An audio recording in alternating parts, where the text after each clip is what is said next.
Kabanata 941. Dang! Napakatigas ng ulo niya. Sino siya sa tingin niya? Paano niya lalabanan ng mga taga Skystream City Mansion? Maraming tao ang nagsimulang magbulungan at inisip na si Severin ay lubos na humihiling na patayin. Sabi pa nga ng ilan, magiging handa akong ibigay ang espiritual na damo. Ano ba? I even willing to lick Draven's shoe kung ako ang tatanungin niya. Walang ideya ang lalaking yun kung sino ang pinagkakaguluhan niya. Sumasang-ayon ako, ang Joels ay isa sa pinakamakapangyarihang pamilya sa Skystream Province. Walang nang ahas na saktan sila. Maging ang mga Diyos ng digmaan ay kailangang magpakita ng paggalang kapag nakipag-usap sila sa Joels, komento ng isa pang tao.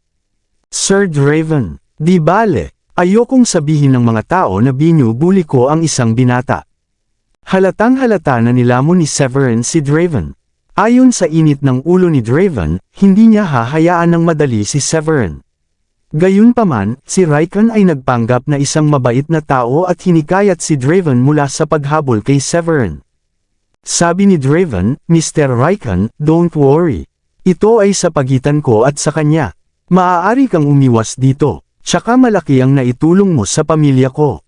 Ang pagtulong sa iyo na makuha ang espiritual na damo ay walang anuman. Kung hindi man lang kita matulungan, mabibigo ako sa pagiging young master ng Joels.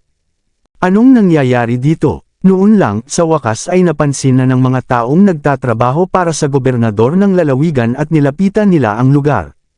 Ang pangalan ng lalaki ay Karim. May biguti siya at siya ang kapitan ng security team. Dalawang matipunong lalaki ang nakasunod sa kanyang likuran. Hoy, ikaw si Draven Joel. Bakit ka nandito? Lumipat si Karim sa mga tao. Sa oras na makita niya si Draven, at naglagay siya ng isang malaki at kasiya siyang ngiti sa kanyang mukha. Isang kapitan ng pangkat ng seguridad ng gobernador ng lalawigan. Sa isang tingin lang ay nakilala na ni Draven si Karim. Oo, ang pangalan ko ay Karim. Nakangiting lumapit sa kanila si Karim. Tiningnan niya ang sitwasyon at nagtanong, Mr. Draven, ano ang nangyayari? May away ba kayo? Ngumisi si Draven. Isang tanga dito ang hindi pinansin at pinahiya ako. Tuturuan ko sana siya ng leksyon. Nang malinaw na ang pagkakakilanlan ni Karim, mabilis na nagtanong si Diane, Mr. Karim. Narinig kong walang labanan ang pinapayagan sa loob ng lugar ng kalakalan ng parisukat na ito. It's a rule that the province governor has stated, hindi ba? Siya ay umaasa na ang mga bagay ay hindi natataas. Kung tutusin, magdudulot pa ito ng gulo kung mauuwi sila sa away. Kaya, umaasa siyang mapipigilan ni Karim. Dagdag pa ni Megan, tama. Nagpaplano akong magbayad para sa serbisyo ng escort para sa inyo na e-escort kami pabalik sa aming hotel. Samantala, mukhang problemado si Karim. Kumunot ang noo niya at sinabing, oo, tama ka. Pagkatapos noon, wala na siyang choice kundi ang pag-aanan ang sitwasyon. Sir Draven, sa tingin mo ba may magagawa ka sa akin? Hayaan itong matapos dito at magagawa mo ang anumang gusto mo sa labas ng plaza. Naka-duty ako ngayon. Tumawa ng malakas si Draven. This idiot here don't give a fuck even when I told him I am the mayor's son. Bakit kailangan kong pakialaman na may duty ka ngayon? Sa tingin mo ba may kapangyarihan kang humiling ng pabor sa akin? Sino ka sa tingin mo? Haha. Ang mukha ni Karim ay patuloy na mukhang problemado. Pagkatapos nito, nagtanong siya sa paligid upang alamin kung ano ang nangyari. Kapag tapos na iyon, sinabi niya kay Severin, Hey, I think you're wrong as they said. Si Mr. Raikon ay isang second-grade medium-rank alchemist. Ang espiritual na damo ay magiging mas mahusay sa kamay ni Mr. Raikon. Sasayangin mo lang, naiintindihan mo ba, at talagang hangal ka ba para tanggihan ang alok ni Mr. Raikons kapag handa siyang ipagpalit ang 7 second-grade medium-rank na espiritual na damo para dito? Ibigay ang espiritual na damo ngayon, at humingi ng paumanhin kay Mr. Raikon at Mr. Draven ngayon, at ito ay matatapos na. Nagulat si Severin nang malaman niyang duwag talaga si Karim. Ngumiti siya ng mapait at sinabing, ganun pa rin ang desisyon ko. Pag-aari ko ito ngayon at hindi ko ito ibibigay. Ayos lang. Kung ganoon, ginawa ko na ang lahat para matulungan ka. Malaya kayong gawin ang gusto ninyo. Wala na akong maitutulong kapag napakatigas ng ulo mo. Sa sandaling sinabi iyon, tumabi si Karim na galit na galit. Hoy, maaari mong panatilihin ang espiritual na damo ngunit kailangan mong talunin ang aking mga bodyguard. Kung kaya mo yan, I'll let you go, Draven's needed. Pero kung mabigo kang gawin yun, lahat ng nasa storage ring mo ay akin. Naiintindihan mo ba? Ito ay walang katotohanan. Isa kang malaking bully. Galit na bulalas ni Wendy. Ngumisi si Draven. Oo, binubuli ko siya. Anong gagawin mo dyan? Sa mundong ito, ang mga malalakas ang magdidikta. Walang sino man ang magtatroto sa iyo ng patas. Kalokohan lang yan. Sir, gagawin ko ang karangalan. Hindi na nakapaghintay pa ang bodyguard na nakatayo kanina. Iniangat niya ang kanyang kamay gamit ang napakaraming espiritual na enerhiya, lumipat sa isang iglap kung nasaan si Severin, at sinuntok si Severin. Para maging bodyguard na nagpo-protekta kay Draven, dapat mataas ang kanyang attainment. Kaya, ang bodyguard ay isang level 3 warrior king. Siya ay nasa tuktok ng listahan ng pagiging pinakamalakas sa lungsod na may ganoong tagumpay. Napasinghap si Severin nang sinubukan siyang suntukin ng bodyguard. Iniangat niya ang kanyang kamay at sinuntok pabalik ang kamao ng bodyguard nang hindi nakakakuha ng anumang espiritual na enerhiya sa kanyang kamao. Lumikha ito ng malakas na tunog ng pagsabog. Bang! Lumipad ang bodyguard dahil sa aftershock. Nang mapatatag niya ang kanyang katawan, naramdaman niya ang mainit na pakiramdam na dumampi sa kanyang lalamunan at samukan ng isang subo ng dugo. Oh, aking Diyos! Napakalakas niya! Paano niya maipapadala ang isang level 3 warrior king na lumipad palayo nang hindi gumagamit ng anumang espiritual na enerhiya? Napanganga ang mga tao matapos makita ang resulta. Noong una, inakala nilang si Severin ang malas sa laban. Pagkatapos ng pag-atake na iyon, ang paraan ng pagtingin nila kay Severin ay ganap na nabago mula sa dati. Sir, high attainment siya. I guess he probably a level 5 warrior king, binalik ng bodyguard. Sa simula, umaasa siyang ipakita ang kanyang kapangyarihan at katapatan kay Draven. Little did he know, kabaligtaran ang ginawa niya at nauwi sa pagiging clown. Hayaan mo akong gawin ito. Sa wakas, ang pinakamalakas na manlalaban na dinala ni Draven ay tumayo na may masungit na mukha. Ang kanyang pangalan ay Lenore at siya ay isang elder ng Jules. Nang malapit na siya kay Severin ay nagpakawala siya ng malakas na puwersa ng pressure sa kinatatayuan ni Severin. Napakalakas nito kaya't maraming tao ang walang pagpipilian kundi umatras ng ilang hakbang. Isang level 6 warrior king. Tumingin si Severin kay Lenore sa harap niya at ganoon din ang ginawa niya. Nagpalabas din siya ng malakas na puwersa ng pressure sa kanyang kalaban. Damn it! Bakit ang lakas ng telekinesis niya? Kaagad, nabigla si Lenore ng malakas na puwersa ng presyon. Matagal na panahon na rin simula noong naranasan niya ito. Hindi matiis ang impact na ipinataw sa kanya ni Severin at pakiramdam niya ay hindi niya kayang talunin si Severin. Iniangat niya ang kanyang kamao upang ilabas ang kanyang espiritual na enerhiya para mabawasan ang tensyon. Dapat ay alchemist din siya. Malakas ang telekinesis niya. Sa lahat ng ito, si Raikon ay kumikilos na makapangyarihan at pinakamataas. Gayunpaman, laking gulat niya na sa wakas ay may sinabi siya. Lumakad ng ilang hakbang si Lenore at sinuntok si Severin. Crushing Fist. Sa ngayon, alam na ng kalaban ni Severin kung gaano kalakas si Severin. Hindi siya nagpapigil at mabilis na gumamit ng teknik. Kamao sa pagdurog ng bato. Ngumiti si Severin, itinaas ang kanyang kamao, at gumamit ng karaniwang pamamaraan. Hindi ba isang sky technique ang air crushing fist? Bakit nag-counterattack ang lalaking iyon gamit ang basic fist technique? Nagulat ang isang lalaki nang makitang ginagamit ni Severin ang pinakapangunahing kamao sa pagdurog ng bato para lumaban. Baka wala siyang alam na mas mataas na grade technique. Ayon sa rangkang ng technique, ang stone crushing fist ay isang soil technique. Seryoso ba siyang gagamit ng soil technique para lumaban gamit ang sky technique? Ipinagpalagay ng isang matandang lalaki, baka isa siyang rogue fighter. Nang walang anumang suporta mula sa sekta, wala siyang mapagkukunan upang matuto ng mga diskarte sa mas mataas na ranggo. Kahanga-hanga ang mga mandirigma mula sa Skystream City Mansion. Madali silang gumamit ng Sky Technique sa pakikipaglaban. Paano maihahambing ang isang Soil Technique sa Sky Technique? Ang ilang mga tao ay namangha kay Lenore. Nagsalpukan ang dalawang teknik. Pagkaraan ng isang segundo, nagulat ang lahat nang makita ang diskarte ni Lenore na agad na sinira ni Severin. Nakapagtataka, sa natitirang kapangyarihan ng kay Severin na teknik, sinuntok niya ang dibdib ni Lenore. Imposible yan. Napuno ng takot ang mga mata ni Lenore at nabigla siya. Nang siya ay pinalipad sa himpapawid, samuka siya ng isang subo ng dugo. Sir Lenore, binigyan nito ng takot si Draven. Nagmamadali siyang lumapit at naabutan si Lenore para maiwasan ang pagbagsak ni Lenore sa lupa. It's either mas malakas ang attainment technique niya o mas mataas ang attainment niya kaysa sa akin. Kung hindi, walang saysay na talo ako. Nakakatakot ang mukha ni Lenore. Bagamat siya ang mas mahina sa iba pang mga elder, hindi siya masyadong malayo sa pagiging level 7 warrior king.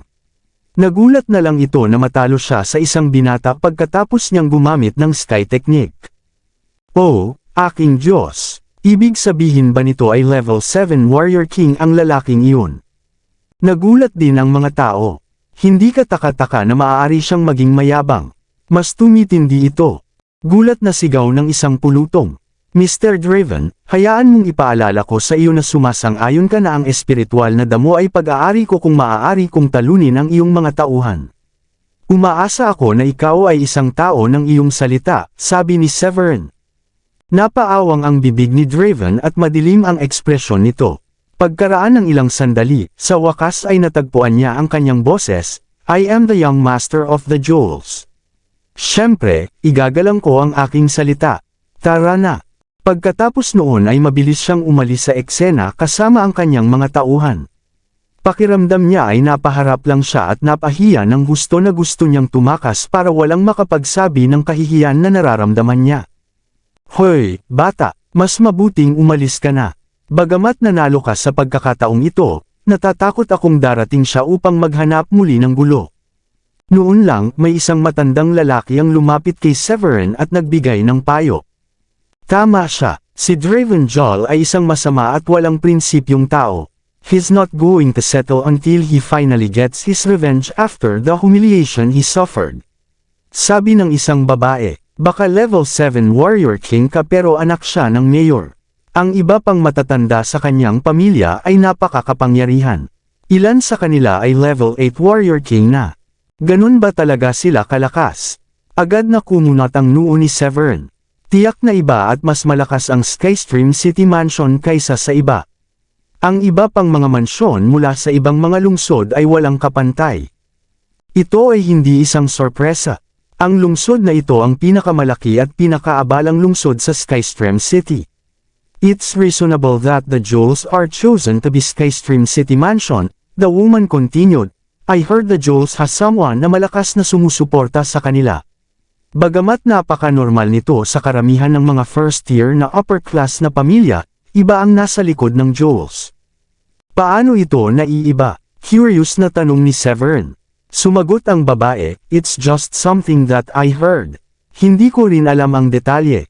Ngunit tila ito ay isang sekta na sumusuporta sa jewels. Hindi ito isang malaking sekta ngunit tiyak na mas malakas kaysa sa mga nakatagong pamilya. Nakikita ko, naintindihan naman ni Severin. Salamat sa impormasyon. Haha, you're welcome, tumawa ang babae. I can't stand seeing how Draven always bully the others just because he thinks he's superior. Ang katotohanan ay hindi pa niya nakilala ang sinumang may sapat na lakas ng loob na tumayo laban sa kanya hanggang sa nakilala kanya. Tsaka ang sarap sa pakiramdam na nakikita siyang pinapahiya. Ngumiti si Severin at nagpatuloy sa pamimili sa Anti-Gong Flea Market kasama ang iba.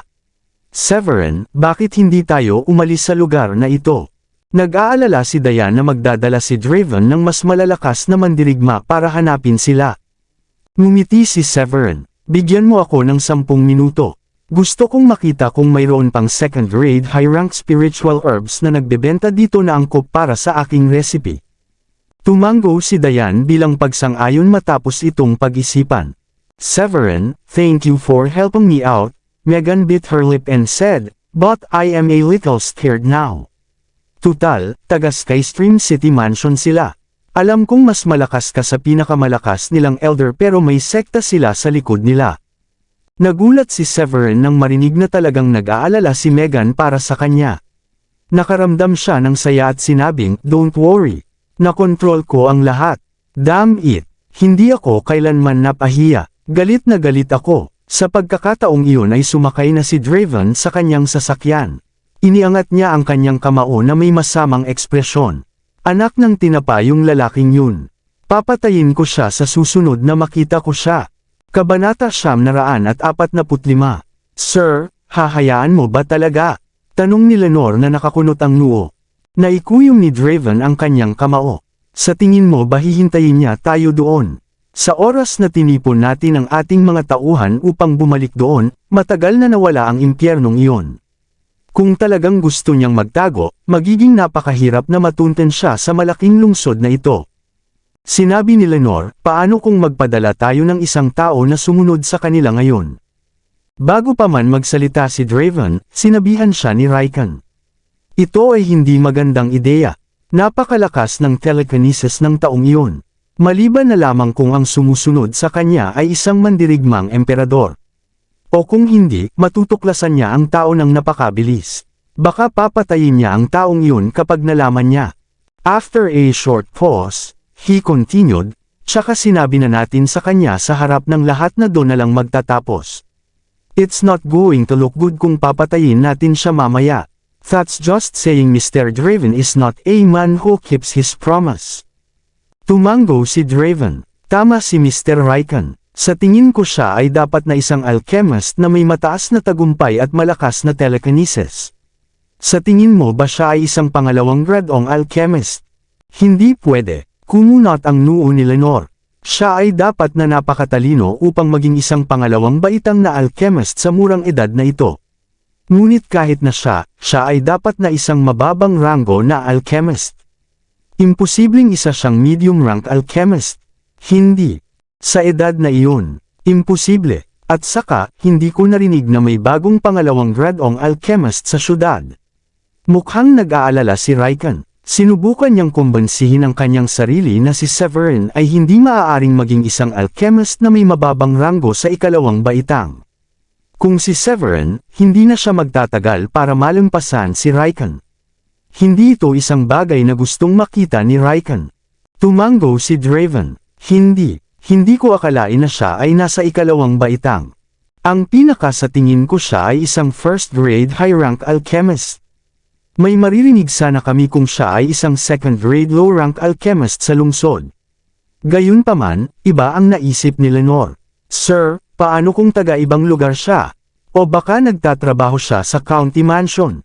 Hindi ba pwede yun?" Ang ibig kong sabihin ay ang pagdiriwang ng kaarawan ng gobernador ng lalawigan bukas.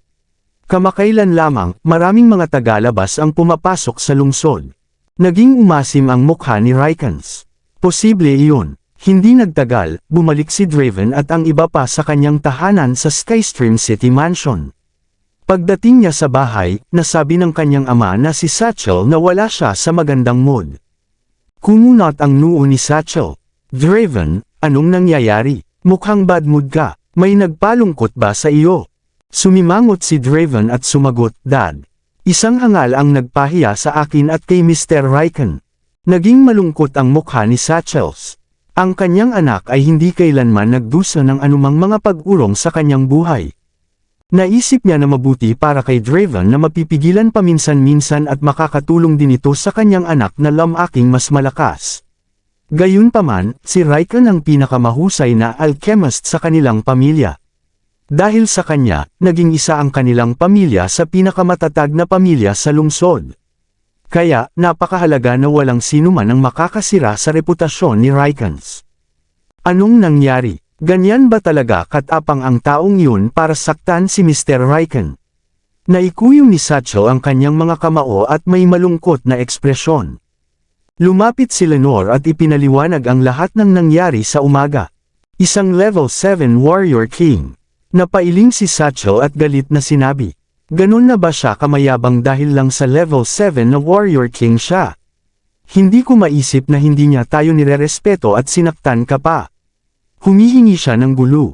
Ang Grand Elder ay humakbang pasulong at sinabi, nasaan sila ngayon, Ginoo? Dalhin mo kami at ituwid ko siya. Kailangan nating bawiin ang dignidad ng Skystream City Mansions. Umiling si Draven at sinabing, baka kalimutan na lang natin ito, Grand Elder. Do you think he'll wait there until we come looking for him? Malamang umalis na siya kasama ang grupo niya. May punto ka. Mapait na ngumiti ang Grand Elder at sinabing muli, kung gayon, paano kung ipadala ang ilan sa ating mga tao upang hanapin siya? Sigurado akong naaalala mo ang kanyang hitsura, hindi ba? Sabi ni Draven, I do, but it's not like I can draw a portrait of him for you guys. Pagkatapos mag-isip-isip pa, idinagdag ni Draven, sandali. May isang bagay sa kanya na namumukod tangi sa kanya sa karamihan ng iba pang mga lalaki. Maswerte siya sa mga babae, at palaging may grupo ng mga hotties sa paligid niya. Nakangiti lang ang Grand Elder at sinabing, hindi yun masyadong makakatulong. Hindi ba't maraming mayayamang lalaki ang napapaligiran ng isang grupo ng magagandang babae sa lahat ng oras? Gayunpaman, umiling si Draven. Hindi, iba siya. Super ang gaganda ng mga babae niya. Hindi ko alam ang eksaktong numero, ngunit malamang na mayroong halos 12 sa kanila. Ang bawat isa sa kanila ay mas maganda kaysa sa isa. Forget it, sabi ni Satchel, wag na natin siyang hanapin. May iba pa tayong dapat harapin ngayon. Ang ilang mga kinatawan mula sa Stormy Moon Sect ay magpapadala ng kanilang mga tao upang mangolekta ng mga handog ngayon. Agad na umasim ang ekspresyon ni Draven nang marinig niya iyon, at sinabi niya. Isang beses lamang sa isang taon sila nagpapakita ng kanilang sarili kapag nangongolekta sila ng mga alay mula sa atin, at hindi na natin sila nakikita sa natitirang oras. Anong mga benepisyo ang naibigay nila sa atin sa ngayon? Sa tingin ko ay sapat na ang lakas sa Skystream City kaya hindi na natin kailangan ang kanilang proteksyon. Umiling si Satchel. Anong pinagsasabi mo, Draven? Karamihan sa iba pang mga first-tier na pamilya ay may isang uri ng tagapagtaguyod, at ang sitwasyon ay magiging ganap na iba para sa atin kung wala ang proteksyon ng Stormy Moon Sect. Ano ang gagawin natin kung wala sila kung mapupunta tayo sa isang labanan sa kapangyarihan na may isang tiyak na puwersa at hindi natin maipagtanggol ang ating sarili laban sa kanila?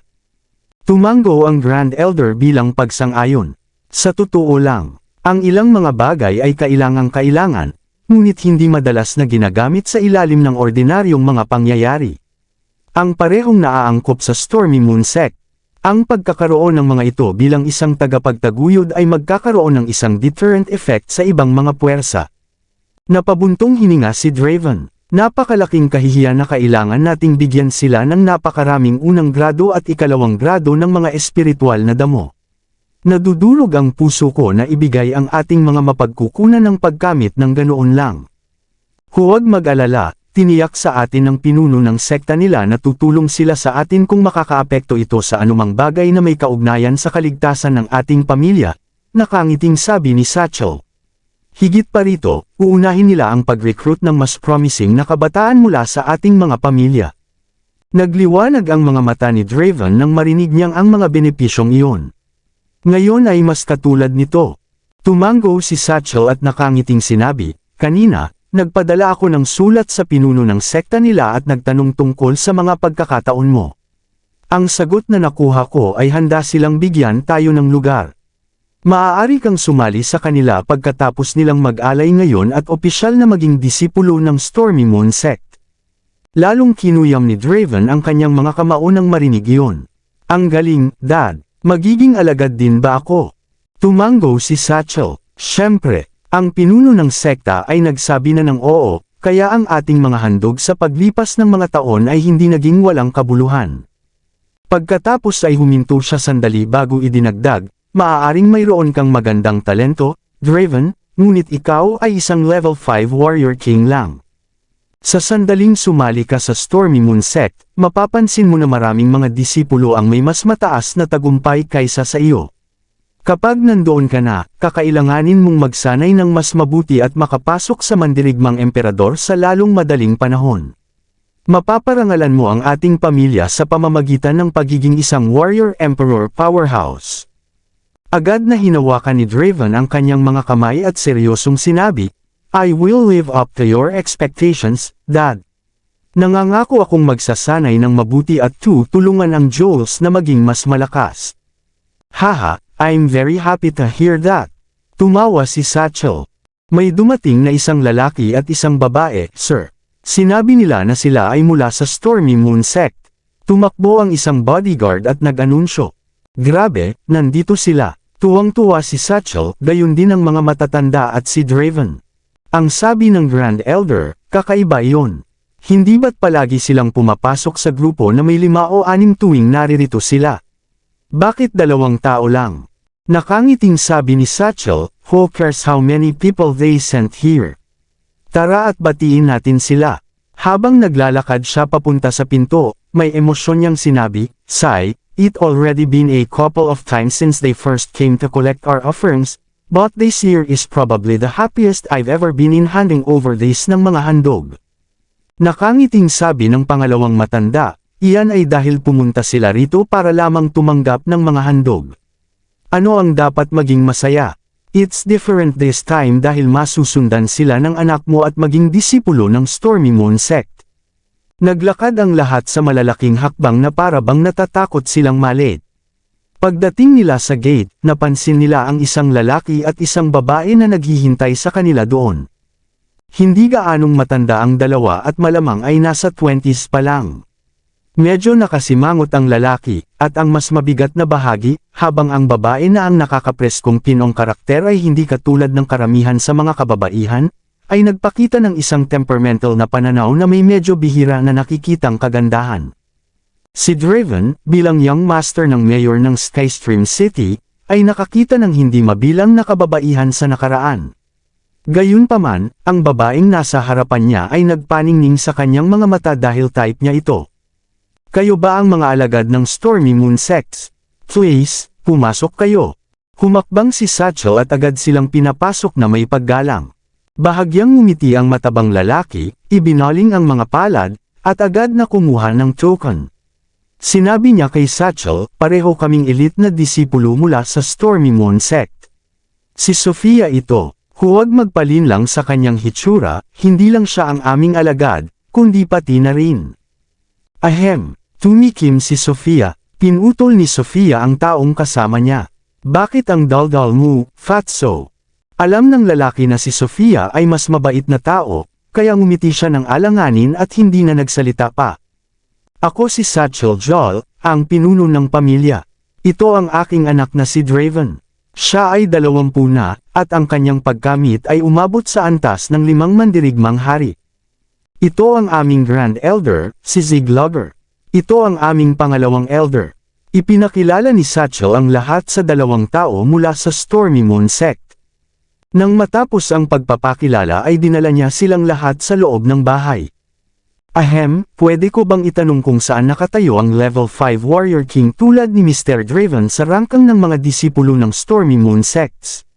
Tumulong ang Grand Elder na tanungin silang dalawa habang naglalakad. Inutusan siya ni Satchel na tanungin sila tungkol dito. Naisip ni Satchel na medyo hindi nararapat na siya ang magtatanong niyan. Ngumiti ang matabang lalaki at sinabi, sigurado akong alam ng lahat na may mga panlabas na disipulo, panloob na disipulo, at piling mga disipulo. Ang sinumang nagnanais na ma-recruit bilang isang alagad ay dapat magkaroon ng pagkamit ng isang mandirigmang hari. Ang mga wala sa antas na iyon ay hindi maituturing na isang panlabas na disipulo. Tumango si Satchel. Oo, ang Stormy Moon Sect ay prestihiyoso, at maliwanag na hindi makakasali ang mga mababa ang kakayahan. Buong pagmamalaking tumango ang lalaki at nagpatuloy, at saka level 1 hanggang level 4 Warrior King lang ang tinatanggap bilang mga panlabas na alagad. Si Mr. Draven ay isa na ngayong level 5 Warrior King, at dahil ang sekta namin ay napanatili niya ang isang napakahusay na relasyon sa pagitan ng magkabilang panig, natural lamang na siya ay nagiging isang panloob na disipulo. Napakasarap pakinggan. Pinahahalagahan namin ang kilos mula sa iyong pinuno. Si Satchel ay may maliwanag na tingin sa kanyang mga mata at naging mas excited dahil dito. Natuwa rin si Draven, at hindi niya inaasahan na magiging panloob na disipulo siya pagkatapos sumama sa kanila. Naniniwala siya na makakatanggap siya ng napakagandang pagtrato sa sekta. Hehe, wala itong kinalaman sa pinuno ng sekta. Ang lahat ng kredito ay dahil sa iyong anak para sa pagkakaroon ng napakahusay na talento. Kung hindi pa sapat ang kanyang attainment level, tatanggapin na lang sana siya bilang panlabas na disipulo, nakangising sabi ng matabang lalaki. Biglang naisip ni Draven at nagpas siyang magtanong, paano ka naging elite na disipulo? Dahil pareho kayong mga elite na disipulo, dapat pareho kayong may napakataas na antas ng pagkamit.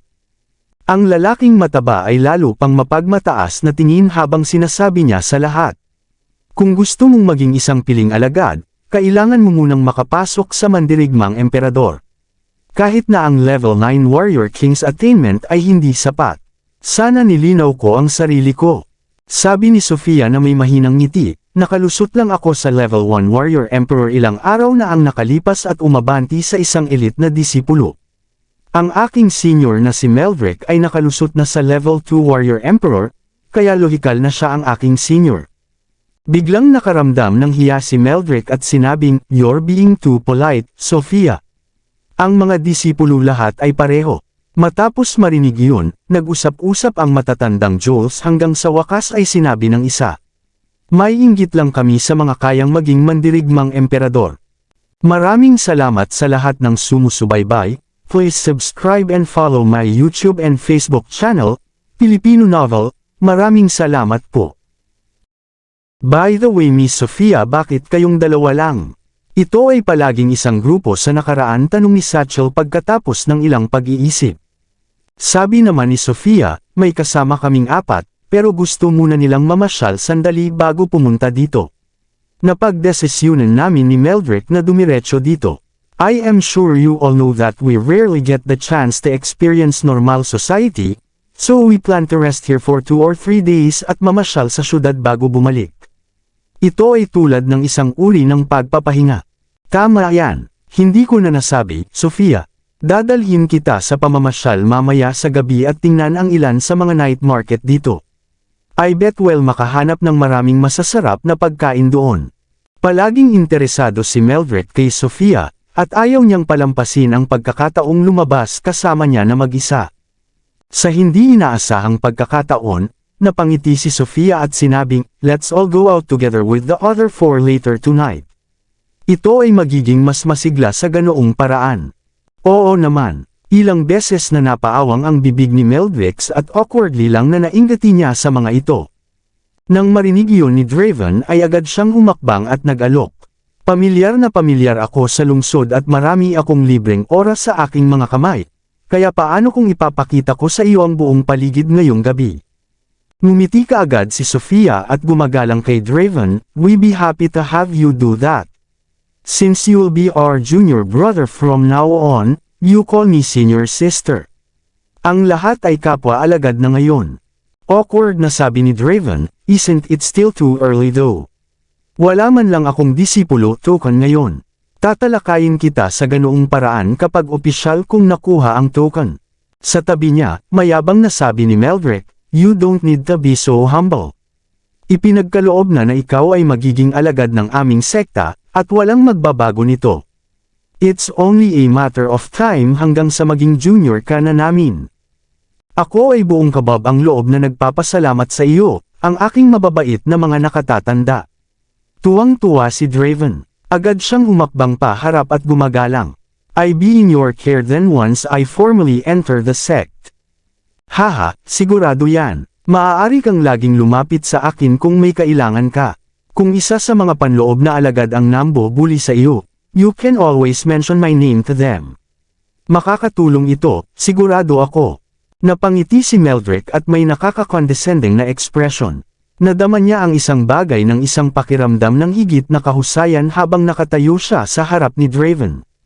Pinahahalagahan ko ito ng marami. Nagpasalamat ulit si Draven sa kanya. Sa ganitong paraan, maaari kayong manatili sa villa na ito sa susunod na 2 araw. Inatasan ko na ang isang tao na linisin ito bago kayo dumating.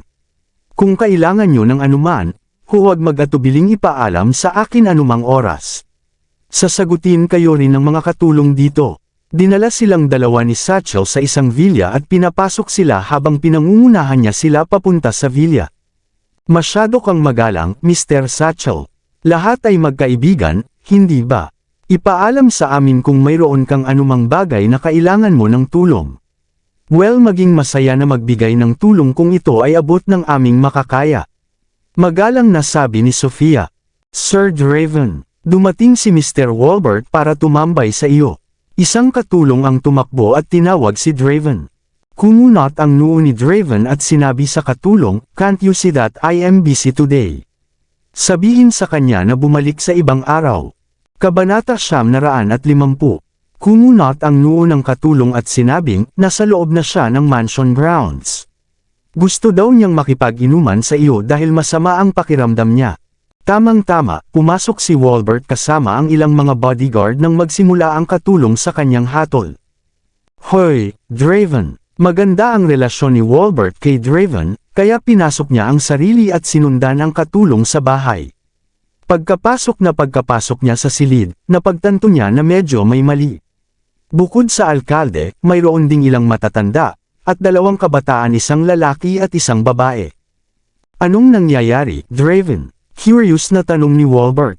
Ngumiti si Draven at nagpakilala. Ang dalawang kabataang ito ay aking mga nakatatanda mula sa Stormy Moon Sect. Sila ang mga elite na disipulo ng sekta, at pareho silang malalakas na mandirigmang emperador. Aba, bumilis ang tibok ng puso ni Walbert. Narinig na niya noon na ang Jules ay sinusuportahan ng isang partikular na sekta, ngunit ito ay isa lamang alingawngaw at hindi niya nakita ang mga tao mula sa sekta o alam kung aling sekta iyon. Nag-aalinlangan ang lahat kung may malakas na taga-suporta ang Jules, at hindi niya inaasahan na makakasama sila sa araw na iyon.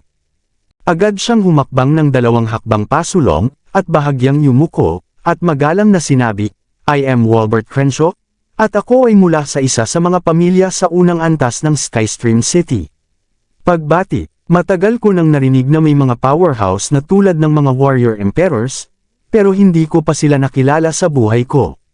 Tunay na isang karangalan para sa akin na makilala ang pinakamalakas sa mga malalakas sa maswerteng araw na ito. Si Walbert ay isang napakahusay na tao, at kailangan lang niya ng ilang mga pangungusap upang bigyan sina Meldrick at Sofia ng magandang salik na iyon.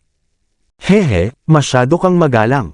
We are usually busy training, so normal lang na hindi kami bumababa ng bundok. Hindi madalas na ang isang mandirigmang emperador ay nagpapakita sa lipunan. Bagamat si Meldrick ay puno ng pakiramdam ng pagiging superior, nagpanggap pa rin siyang mahinhin habang sinasabi niya. Sa totoo lang, may ilang tao na nakarating sa Warrior Emperor sa aming sekta. Naturally, palaging may mga taong mas malakas kaysa sa amin. Bakit hindi ka pumunta at makipag-inuman kay Walbert dahil niyaya ka na niyang lumabas? Maaari kang mag-shopping kasama ang iyong dalawang nakatatanda sa dakong huli ng araw. Tiyak na pagod sila pagkatapos ng mahabang paglalakbay, kaya bakit hindi hayaan silang magpahinga sandali? Alam ni Satchel kung gaano kagaling si Walbert, at natakot siya na magkaroon siya ng mahabang pakikipag-usap sa dalawang disipulo. Kung mangyayari iyon, ang mga Crenshaw ay maaaring makipag-ugnayan din sa Stormy Moon Sect. Dahil dito, nagpasya siyang paalisin sila. Oo, Dad. Bagamat medyo nagulat si Draven sa sandaling iyon, matalino siya para malaman kung ano ang implikasyon ng kanyang ama. Hinuyam niya ang kanyang mga kamay at sinabi, magpahinga na kayo, aking mga nakatatanda. Mangyaring payagan akong magpatawad sa aking sarili sa ngayon. Napaawang ng ilang beses ang bibig ni Walbert. Palihim siyang pinaalis ni Satchel, at alam niyang gusto niyang manatili ng ilang sandali at magkaroon ng magandang relasyon sa mga disipulo ng Stormy Moon Sect. Mas mabuti pa kung makukuha niya ang kanilang contact information. Sa hindi inaasahang pagkakataon, hindi handa si Satchel na bigyan siya ng pagkakataon at agad siyang pinaalis. Isang ideya ang agad na pumasok sa isip niya, at hindi niya maiwasang umiyak ng malakas. Ang aking araw ay naging isang kapahamakan, ngunit isa rin ito sa pinakamagandang araw na naranasan ko. Gaya ng inaasahan, ang kanyang mukha ay pumukaw sa pag-uusisa ni Meldrick, at ang huli ay agad na nagtanong, Ang iyong araw ay naging isang sakuna, ngunit ito rin ang isa sa iyong pinakamagagandang araw kailanman. Ano ang ibig mong sabihin dyan? Parang kinokontra mo ang sarili mo. Pagkatapos ay sinabi ni Walbert, itinuturing kong magandang araw ngayon dahil maswerte akong nakilala ang dalawang mandirigmang mga emperador. But it's a disaster dahil pinatay ang babaeng gusto ko. Wala akong magawa para ipaghiganti siya, and I feel so incompetent.